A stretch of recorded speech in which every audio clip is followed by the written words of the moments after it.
Assalamualaikum warahmatullahi wabarakatuh. Pada kesempatan hari ini, saya dan teman-teman saya akan mempresentasikan hasil dari tugas akhir kami yang berjudul implementasi CNN dan Media Pipe untuk sistem penerjemah Bisindo bahasa isyarat Indonesia secara real time berbasis text to speech. Penelitian ini dikerjakan oleh kelompok 2 Machine Learning dan Computer Vision yang terdiri dari 5 anggota. Yang pertama ada saya sendiri, yaitu Ali Afrahman SFND dengan NIM 4233550038. Kemudian di sini ada teman saya Oka Alfansyah, kemudian ada Afifan Naila Nasution, kemudian yang terakhir ada Tania di Alfa Arsyad, dan juga ada Aiman Human Sukma. Kita langsung masuk saja pada latar belakang. Nah, Bahasa Isyarat Indonesia atau Bisindo merupakan salah satu media komunikasi utama bagi penyandang tunarungu. Tapi tidak semua masyarakat itu bisa memakai bahasa isyarat untuk berkomunikasi kepada penyandang tunarungu, sehingga sering terjadi hambatan komunikasi dalam kehidupan sehari-hari. Seiring berkembangnya teknologi AI atau Artificial Intelligence, khususnya pada bidang computer vision dan deep learning, itu memunculkan sebuah peluang untuk membangun sebuah sistem yang mampu mengenali gerakan tangan secara otomatis menggunakan kamera. Oleh karena itu, penelitian ini kami ambil untuk mengembangkan sebuah sistem penerjemah bahasa isyarat Indonesia berbasis kamera yang dapat mengenali huruf-huruf bahasa isyarat secara real time. Selain itu, hasil terjemahan pada program ini itu juga akan diubah menjadi suara menggunakan teknologi text to speech, sehingga komunikasi itu akan menjadi lebih inklusif dan mudah dipahami oleh masyarakat umum. Untuk slide yang berikutnya akan dibawakan oleh teman saya. Baik, sekarang kita masuk ke bagian rumusan masalah dan tujuan. Nah, penelitian ini memiliki tiga rumusan masalah utama. Yang pertama, bagaimana membangun pipeline dua tahap yang menggabungkan media pipe sebagai lokalisasi tangan dan CNN sebagai pengklasifikasi huruf Bisindo secara real-time. Yang kedua, bagaimana merancang arsitektur CNN yang efektif untuk mengenali 26 huruf alfabet Bisindo. Dan yang ketiga, bagaimana mengintegrasikan hasil deteksi dengan text-to-speech sehingga sistem dapat menghasilkan suara secara otomatis. Nah, berdasarkan rumusan masalah tersebut, tujuan penelitian ini adalah untuk membangun sistem deteksi secara real-time dengan menggunakan media pipe untuk lokalisasi tangan dan CNN untuk klasifikasi isyarat. Yang kedua, untuk melatih CNN pada dataset 26 kelas huruf Bisindo dengan gabungan dua sumber dataset. Dan yang terakhir, untuk mengintegrasikan text-to-speech sehingga kata yang dibentuk dapat diucapkan secara otomatis. Nah, pada bagian ini saya akan menjelaskan dasar teori serta teknologi yang menjadi landasan dalam pengembangan sistem penerjemah Bisindo berbasis CNN dan media pipe. Nah, yang pertama ada CNN. Jadi penelitian ini mengacu pada konsep CNN yang diperkenalkan oleh Likan et al. Pada tahun 1998, yang merupakan fondasi utama dalam pengolahan citra modern. Nah, dalam konteks penelitian ini, CNN digunakan untuk mengenali pola gestur tangan dari gambar yang telah diproses, sehingga sistem dapat mengklasifikasikan huruf dalam bahasa isyarat Bisindo. Yang kedua ada media pipe hand detection. Selanjutnya digunakan media pipe dari Google, khususnya modul media pipe hands. Framework ini mampu mendeteksi tangan secara real time dan menghasilkan 21 titik landmark pada tangan. Nah, selanjutnya ada Bisindo atau Bahasa Isyarat Indonesia. Sebagai objek utama penelitian, digunakan Bisindo yaitu bahasa isyarat yang umum digunakan di Indonesia. Referensi ini diambil dari penelitian Joan et al. Yang menggunakan dataset gestur tangan Bisindo. Selanjutnya ada text to speech. Untuk mengubah hasil deteksi menjadi suara digunakan library PTTS X3. Nah, library ini memungkinkan proses text to speech secara offline, sehingga sistem itu tidak bergantung pada koneksi internet. Selanjutnya ada Deep Learning Framework dengan TensorFlow dan Keras. Dalam implementasi model digunakan TensorFlow dan Keras sebagai framework utamanya. Framework ini digunakan untuk membangun arsitektur CNN, melatih model, menyimpan model dalam format .h5. Selanjutnya ada Computer Vision OpenCV. Terakhir digunakan OpenCV ini sebagai library pengolahan citra. Kita lanjut untuk dataset dan preprocessingnya. Nah, dataset yang digunakan berasal dari dua sumber utama, yaitu dataset statis 224 dan dataset prime 224. Untuk total kelas yang digunakan adalah 26 kelas alfabet, yaitu dari huruf A sampai dengan huruf Z dalam bahasa isyarat Bisindo. Untuk kebutuhan model, setiap input gambar diseragamkan ke ukuran 224 dikali 224 piksel. Selanjutnya dataset dibagi dengan rasio 80 banding 20, yaitu 80% untuk data training dan 20% untuk data validasi. Untuk pipeline preprocessingnya, sebelum data masuk ke model, terdapat beberapa tahapan preprocessing. Yang pertama ada capture frame. Yang kedua, media pipe hand detection. Yang ketiga, ada bounding box and crop. Yang keempat, ada resize 224 dikali 224. Yang kelima, ada normalisasi. Yang keenam, ada prediksi CNN. Nah, kita lanjut ke bagian augmentasi dan strategi dataset. Pertama, digunakan strategi penggabungan dataset, yaitu menggabungkan dataset lama, yaitu dataset statis 224 dengan dataset yang baru, yaitu dataset prime 224. Nah, selanjutnya ada augmentasi data. Untuk meningkatkan variasi data tanpa harus menambah dataset yang baru secara manual, digunakan teknik augmentasi melalui keras preprocessing, yaitu ada random flip, horizontal. Nanti gambar ini akan dibalik secara horizontal untuk mensimulasikan variasi posisi tangan. Kemudian ada random rotation, gambar diputar hingga sekitar lebih kurang 36 derajat untuk membuat model lebih tahan terhadap perubahan sudut. Kemudian ada random zoom, dilakukan zoom in dan zoom out agar model tidak sensitif terhadap jarak tangan ke kamera. Kemudian ada rescaling, yaitu normalisasi pixel agar berada pada rentang 0 sampai 1. Augmentasi ini sangat penting agar model tidak overfitting dan mampu mengenali gestur dalam kondisi yang lebih variatif. Nah, untuk konfigurasi trainingnya, untuk proses training model digunakan beberapa parameter utama, yaitu untuk batch size-nya 32. Artinya dalam satu iterasi training, model memproses 32 data sekaligus. Kemudian ada prefetch autotune, digunakan untuk mengoptimalkan loading data agar training lebih cepat dan efisien. Kemudian ada epoch 10, model dilatih sebanyak 10 kali iterasi penuh terhadap seluruh dataset. Nah, dengan kombinasi preprocessing yang terstruktur, augmentasi data, serta strategi penggabungan dataset, sistem ini mampu meningkatkan akurasi dalam mengenali gestur Bisindo secara real-time, yang kemudian diterjemahkan menjadi teks suara dan suara menggunakan text-to-speech. Baik, di sini saya akan menjelaskan arsitektur CNN yang digunakan, serta pipeline sistem yang dibangun. Nah, kami menggunakan arsitektur CNN sekuensial yang terdiri dari 3 blok konvolusi. Nah, layer konvolusi bertugas mengekstraksi fitur penting dari gambar, sedangkan max pooling digunakan untuk mengurangi dimensi data dan mempertahankan informasi yang relevan. Kemudian setelah proses ekstraksi fitur selesai, hasilnya diubah menjadi vektor satu dimensi menggunakan flatten. Kemudian diproses oleh dense layer sebanyak 128 neuron. Untuk mengurangi overfitting, digunakan dropout sebesar 0,5. Nah, pada layer terakhir, digunakan 26 neuron dengan fungsi aktivasi softmax untuk menghasilkan probabilitas dari 26 kelas huruf Bisindo. Kemudian model dilatih menggunakan optimizer Adam dan fungsi loss sparse categorical cross entropy. Nah, untuk selanjutnya, di sini sistem yang dibangun menggunakan pendekatan 2 tahap. Tahap pertama yaitu lokalisasi tangan menggunakan media pipe. Nah, webcam menangkap gambar secara real time. Kemudian media pipe mendeteksi landmark tangan dan menghasilkan bounding box yang menunjukkan posisi tangan. Kemudian area tangan dipotong dan diubah ukurannya menjadi 224 kali 224 piksel. Nah, kemudian tahap kedua adalah klasifikasi menggunakan CNN. Gambar hasil crop dikirim ke model CNN yang telah dilatih. Model menghasilkan probabilitas untuk 26 kelas huruf. Huruf dengan probabilitas tertinggi dipilih sebagai hasil prediksi.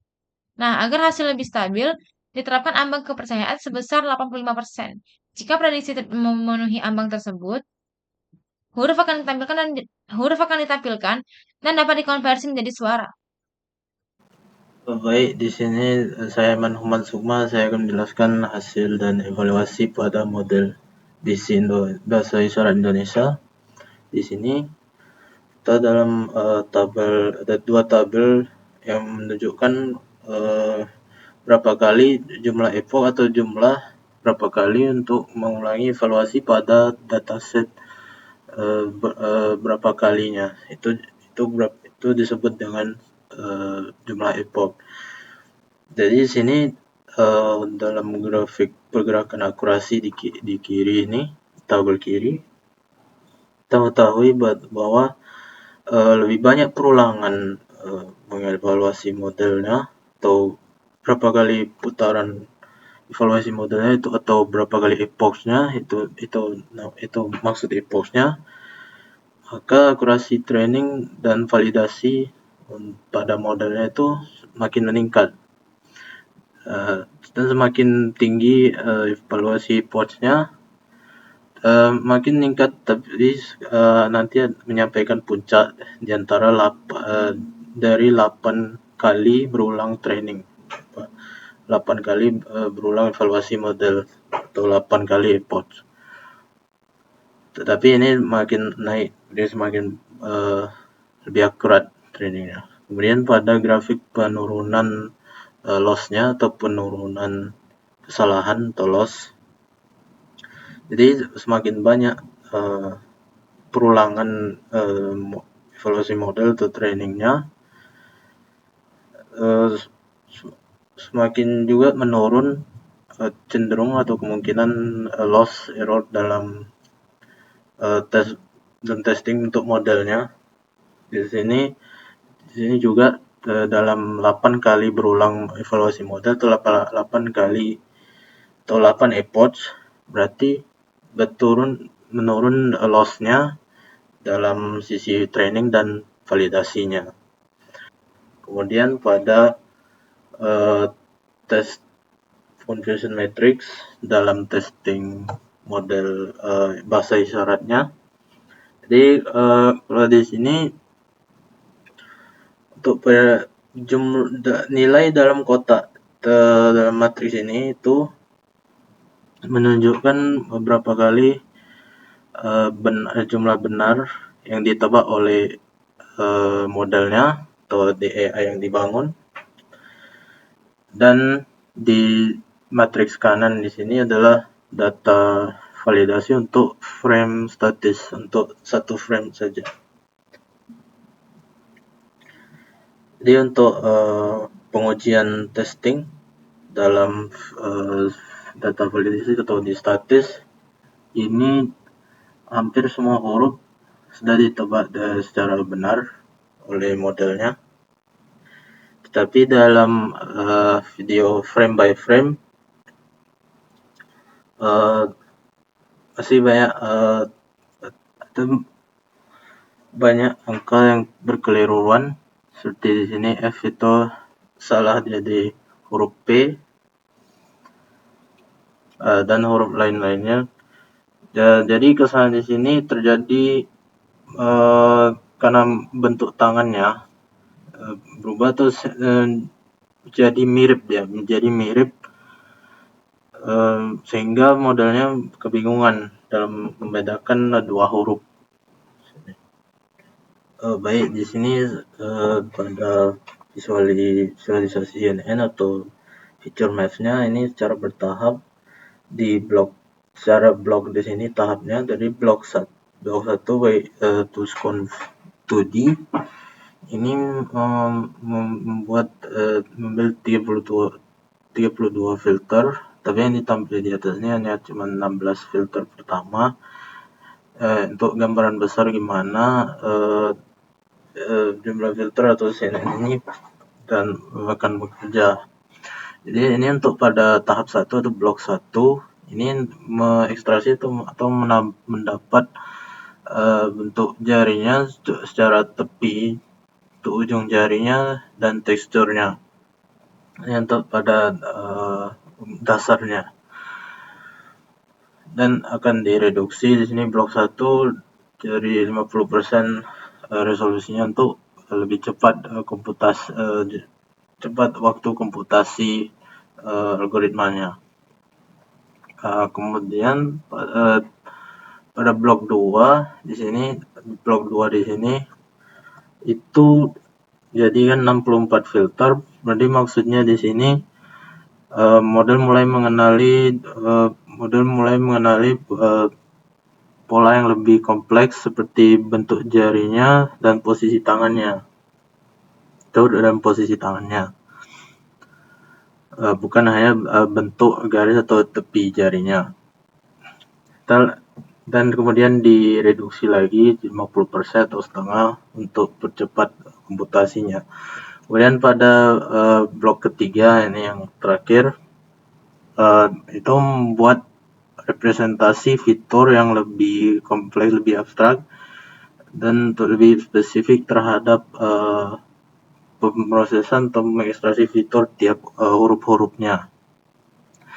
Jadi kalau disesuaikan dalam gambar seperti yang di atas ini, blok 3 ini tidak akan menunjukkan gambar jari-jari yang seperti biasa. Ini akan bentuk dalam lebih kompleks lagi dan hanya bisa diinterpretasikan lebih dalam oleh pada algoritma atau komputasinya. Jadi di sini proses CNN-nya menunjukkan bagaimana CNN secara bertahap mengolah informasi atau mengubah informasi visual dari mentah input gambar di sini dan menjadikan fitur-fitur yang dapat digunakan dalam pengklasifikasi huruf secara bahasa isyarat. Oke, selanjutnya untuk demonya langsung.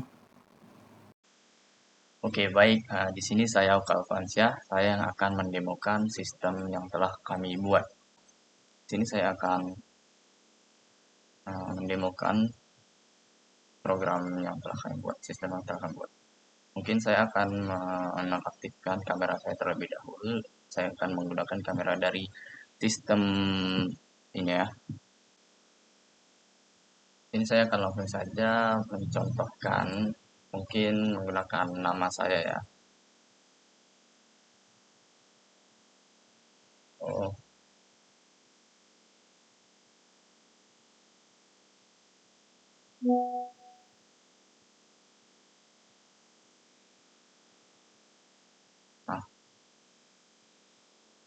Okay. Nah, kemudian text to speech-nya akan membicarakan kata yang telah kita buat tadi. Oke, mungkin untuk demonya cukup sekian. Dan akan saya lanjutkan untuk kesimpulannya dari sistem ini.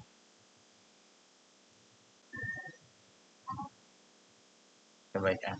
Berdasarkan hasil penelitian yang telah dilakukan, sini terdapat beberapa kesimpulan utama, yaitu yang pertama itu kombinasi MediaPipe dengan CNN itu berhasil diterapkan untuk mendeteksi alfabet Bisindo ya.